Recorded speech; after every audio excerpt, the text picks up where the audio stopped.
Hey, welcome back to the Baco Motorsports Power Hour. I'm Mike Griffith, Bakersfield, California motorsports rider, and here at the Kern County Raceway Park segment, and I've got the great Steve Hughes with me. Man, you are really using some great adjectives today to describe us track folks. Yeah. What'd you call Scott Schweitzer? Guru. The guru. The guru. Yeah, and I'm the great Steve Hughes. Steve Wow. Hughes. I'm impressed. Next week it might be the Magnificent. Hey, I'm fine with that. You're fine with that? Anything. Hey, just don't call me late for dinner, right? Yeah. Yeah. You never want to be late for dinner. How are you doing? I'm fantastic, man. Fantastic. We had some pretty good racing out there at KCRP, even though the season hasn't opened yet. We did. I mean, well, really, we've already had two humongous races, and we're just getting ready to start our season, right? The Winter Showdown was absolutely phenomenal. Best racers on the planet coming out there for that, and then we backed it up with the Napa Auto Parts 150, K&N Pro Series West. Great racing. That first segment, that first 75 laps, I've never seen a K&N Pro Series West race with 15 cars in a just packed, nose to tail, side by side, in the top 15 run like that for 75 laps. Well, we happen to have some still photos that might show part of that. Man, I hope so. Before you can race, guess what you have to do? Yep, tech. You have to go through tech. Make sure that there's nothing illegal, no sick birds. Yeah, and they take that serious. And look at this. This is what you were talking about. Yeah. This started out, and that's not the start of the race. No, this is later in the race because she came from the back of the pack. of the field into the top. Nicole Behar did. There's one of our local racers, Blaine Perkins. And this is it. This is what was amazing. I was talking to Tom Mocht about this, and the side by side. He goes, "Yeah, you think?" Because every photo he was looking at was side by side. It was unbelievable that the cars on that outside line, fifth season out at Kern County Raceway. Just really, the track is really seasoned now, and that upper line, especially with these heavier cars, they like that higher line. But man, those first 75 laps were, I was just about flabbergasted. Yeah, this is K&N West 150 lap race. Todd Gilliland in victory circle. They're celebrating again. He won the race here last April. Yep. I think that was his first career race, right? Career race at Kern County Raceway. Kern County Raceway that he won. Yeah, to start the season last year in the K&N Pro Series, both East and West, Todd won. He won at New Smyrna, and then he won the opener at Irwindale, and then he came to Kern County Raceway and won, and then won the next one. He actually set a record, tied the record for 4 wins in a row to start the season last year. And third-generation driver likes KCRP. Certainly does. And the thing with that is he didn't do anything in the first half. He just fell back, let other people set the pace. He didn't drop outside the top 5. But he just waited right there in that top 5, did not abuse the equipment, did not abuse those Goodyear tires. And absolutely. The main thing, kept the tires under him. And we were talking about Nicole making a great run up, but in the second half, she went backwards a little bit because the changes that she made, she may have burned up those Goodyear Eagles a little bit getting up there. She started 23rd, and by the 75 lap break, she was up into the top 4. Great run for her. There's going to be some bonus money there for the 33 team. But it's two different strategies there. You've got to save your stuff for that final 75, make the right adjustments at the halfway break, and the Bill McAnally Racing teams did just that. As you can see there, they've got 3 cars in the top 5. Will Rogers in the number 7 car, his first time at Kern County Raceway with Jefferson Pitts Racing, finished up on the podium in 3rd. And he was a very, very happy camper. I talked to him afterwards, and he was saying, new favorite racetrack for him. And so, and Derek Cross, a rookie there. 15-year-old kid, yeah. Loves the racetrack. He does. So those guys came away with some good impression of good impression of our racetrack and a great experience there. Derek Krause, I couldn't get him to talk the first 3 days that the K&N Pro Series West teams were there. But I tell you what, when he finished up in second place right behind Todd Gill, and he was full of words in our winter circle interviews. And our local guy David Mayhew in the 17 machine, the MMI Poorhouse sponsored car, ended up top 5. I thought he really had a shot, just didn't make the right adjustments there after the halfway break. Yeah, and it was a tough thing for him. They didn't qualify very very well, just couldn't really get the car to turn. Yeah. I think he qualified like 13th. Yeah. Something, so he had to come through the field. He did. Solid run for him. Interesting about adjustments. Todd Gilliland said they made no adjustments. Yeah. They just didn't want to hurt anything. They figured the car was good. As he said, we didn't want to see if it was bad. Right. So they didn't push it too Right. hard. Well, Right. it turned out it wasn't bad at all. I've been to a lot of West races at the old Mesa Marin Raceway, of course, at Kern County Raceway, and that really, truly was the best race that I've seen.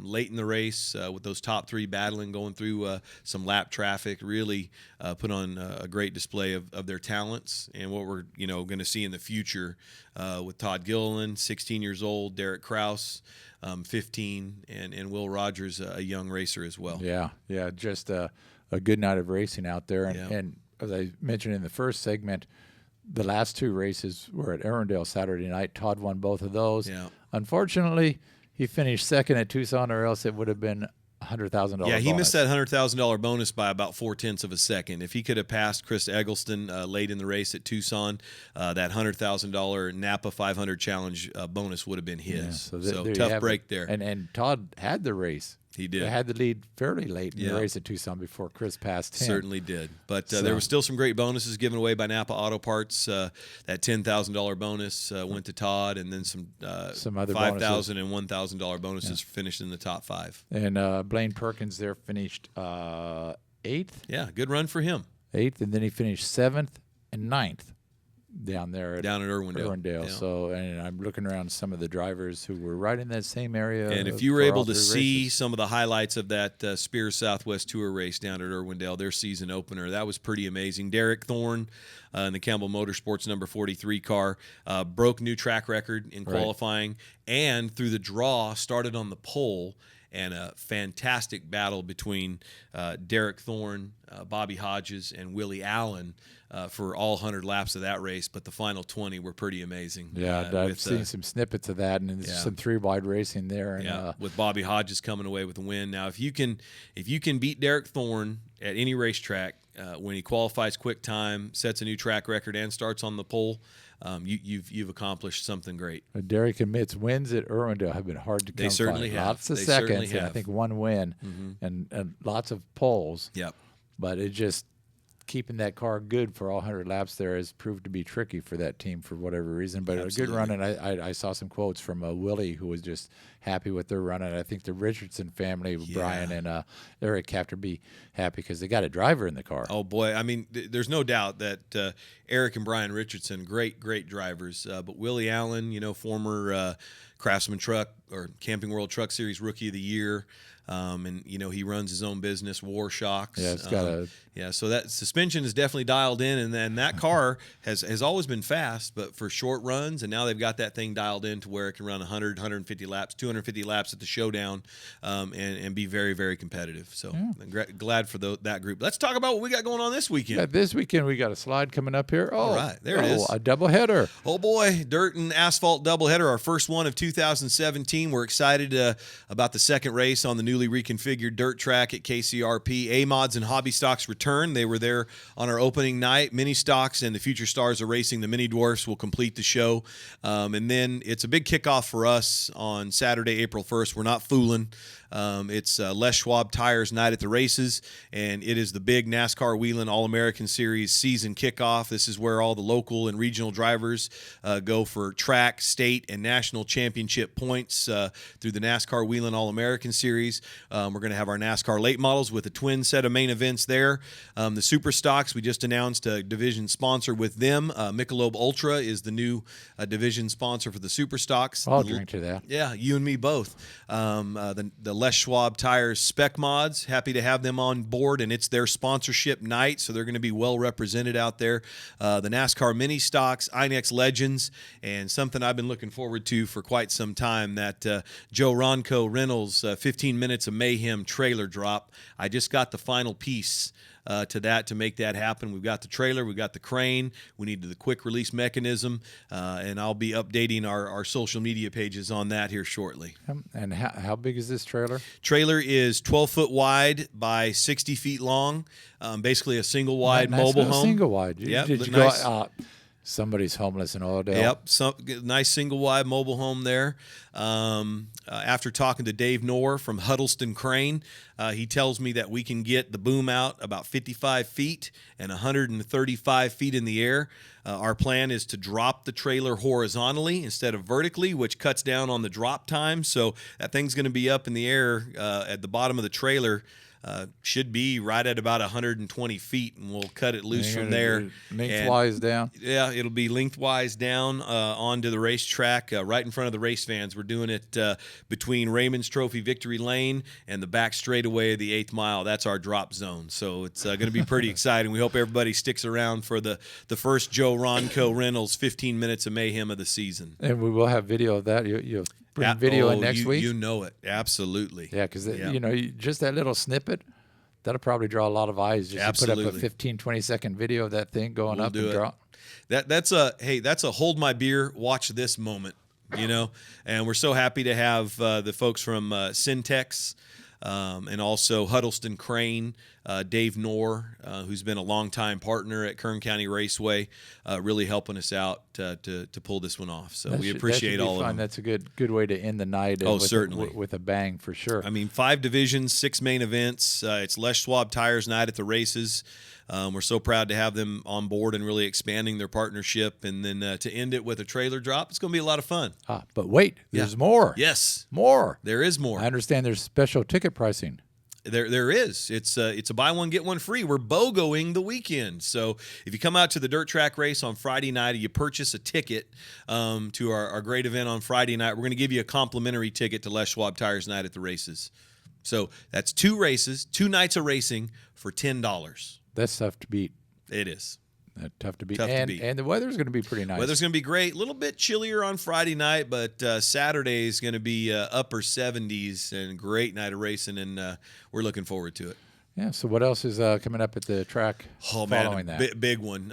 We're so excited. King of the West Wing Sprint Car Series on Saturday night, April 8th. Spread the word on that one. Big 410 fire-breathing sprint cars going to be out there on the new configuration of the racetrack. We just got a call yesterday, 21 cars on the entry list so far. That's going to look fantastic on the big 3rd mile at the dirt track at KCRP. And is that in conjunction with an AMA race? We're going to have our AMA Supermoto National, the opening round for those guys. That'll be during the day, so that'll be a matinee. Racing gates will open at 11. Racing will start at 12. They'll be done by 4. We're going to invite everybody over to come and watch the King of the West sprint cars that evening. And then Sunday morning, Golden Empire Supermoto and AMA Supermoto West will have their first round out at Kern County Raceway on Sunday, and that'll be a matinee as well. The heats will start at about 10:45 in the morning, and they'll use the same track that the AMA National used the night before or the day before. And we're doing a special deal on that for the Sunday event, Golden Empire Supermoto and AMA Supermoto West, $10 a carload to come on out and watch that day of racing. So come on out and join us. Not a bad deal there. So absolutely. Thank you for coming in. And it's my pleasure, Mike. Thanks. Now you have to go to work. I do. Absolutely. I'm headed to Taft, California here shortly. There you go. We'll be back with the Auto Club Famoso Raceway segment in a few minutes. Right on. Thanks, Mike.